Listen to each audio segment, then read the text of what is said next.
Alright everyone, welcome back to another video. Last time we left off with the Marines mop up on Okinawa, talking about the final little steps of the conquest of Okinawa by the US.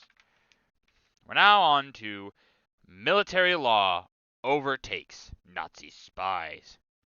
June 1945. Die before firing squad. A Hitler youth aged 17 is tied to a stake before his execution by an American firing squad. He was convicted with a companion of spying behind the American lines. Below, 9th Army officers time a 4-minute interval after shooting to declare officially dead a German man SS trooper convicted of espionage in civilian clothing. He was one of 6 Germans shot near Braunschweig on June 14th. Note coffins in the background, or in background. Yeah, there's a lot of examples of people being executed like this. It sucks when you hear about like a child. I mean, like, 17, he's a child, and like I get like, oh well, he's still, and they had a different idea of things back then, in this regard at least. But you know, like these Hitler Youths, for instance, like they're not just, oh, it's just a kid who did. A lot of them were super brainwashed and things like that. So it's unfortunate. Um, you know, it's just awful. A Marine commander loses his son. June 15th, 1945. Sad farewell. Colonel Francis I. Fenton, regimental commander in the 1st Marine Division, kneels bareheaded beside the flag-draped body of his son, Private Michael Fenton, who was killed in Okinawa. Father and son were in the same regiment. A few days later, resistance was broken up on Okinawa.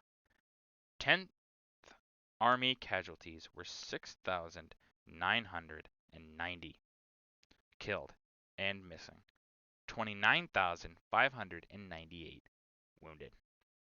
Yeah, the American casualty number on Okinawa is pretty high. Because that's about 30-some thousand, about 35,000 or so, 36,000. It's quite a bit.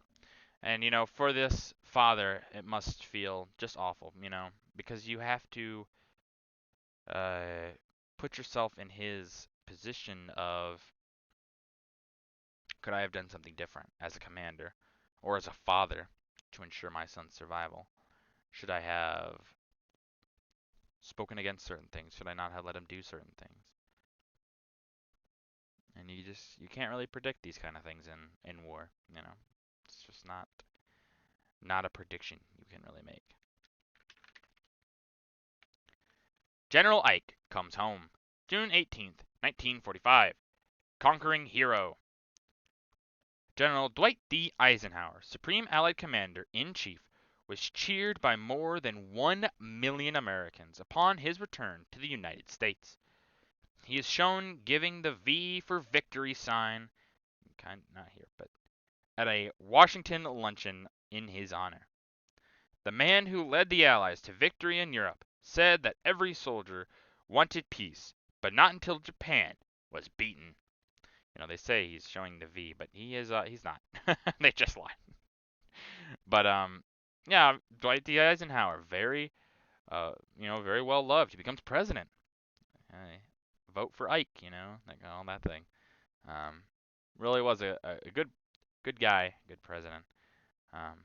That's the thing which I always think is really funny. You never hear really anything bad about Dwight D. Eisenhower. I'm sure there was, everyone's got skeletons in their closet, of course, but he's, funnily enough, one of those people that just never hear anything like that about him.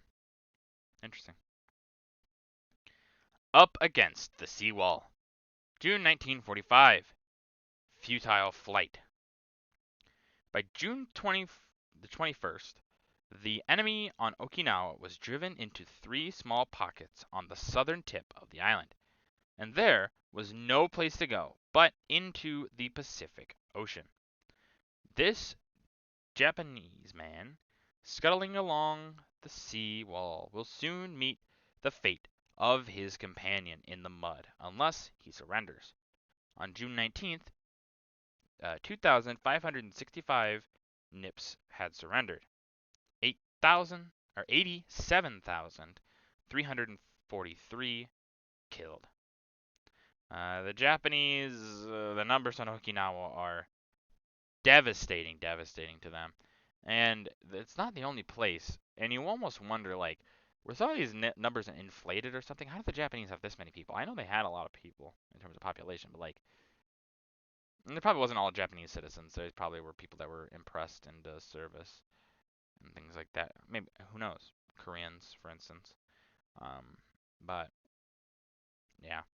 Um, those who surrendered got, obviously, the better end of things. Now, when they got home, maybe not. But, I wish they would have. The United Nations Conference ends June 26, 1945, a victory against war itself.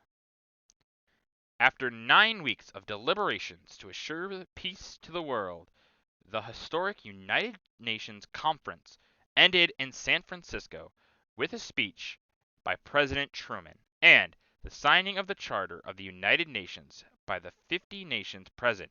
Here, the Charter, designed for post-war peace, is signed by Secretary of State Edward R. Stettinius, Jr.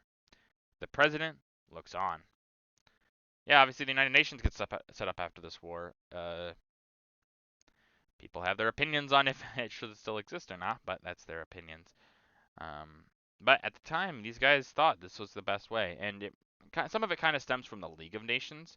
They saw what they did with that, didn't really work, was kind of a gutted system, and just didn't work.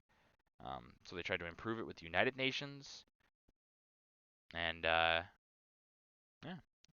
I'm sure at the time they felt really good about it. Of course,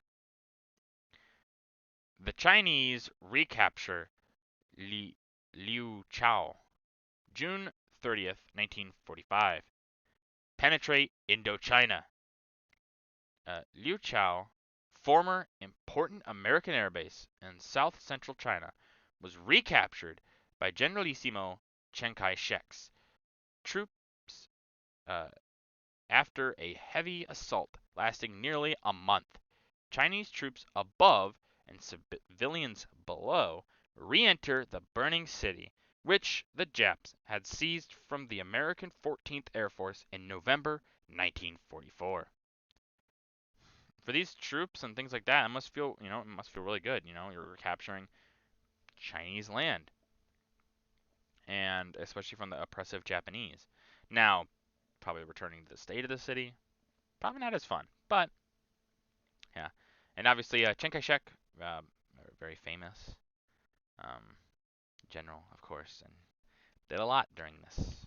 Did a lot. Okinawans are evacuated to New Village.